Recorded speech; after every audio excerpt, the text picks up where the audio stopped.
Good morning. आज जरा वेगळा बेत करू म्हणलं, म्हणून घरात हे इन्स्टंट इडली प्रीमिक्स होतं आणि ह्याच्या इडल्या खरंच मस्त होतात. नक्की ट्राय करा.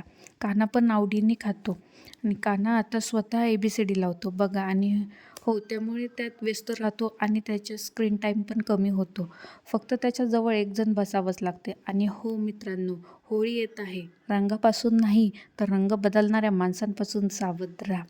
आणि आता कानाला इडलीचं गाणं म्हणता येतं, त्यामुळे तो हातात घेऊन इडलीचं गाणं म्हणत होता. आणि कान्हा आता 2.5 वर्षाचा होईल, पण त्याची बॉटलनी दूध पिण्याची सवय काही जात नाही. कोणाकडे काही उपाय असेल तर नक्की सांगा. आणि ऊन खूप वाढलं आहे, म्हणून म्हणलं थोडं आईस्क्रीम खावा, तेवढंच काय तो थंडावा. आणि आम्ही दोघे मॅच बघत होतो. ह्याला कळत नाही तरी त्याला मध्ये मध्ये करून मॅच बघायची होती. नंतर बघा, एवढा उशीर झाला आहे तरी ह्याला झोपायचं नव्हतं. 12:30 वाजलेत. असं संपला आमचा दिवस. आवडला असेल तर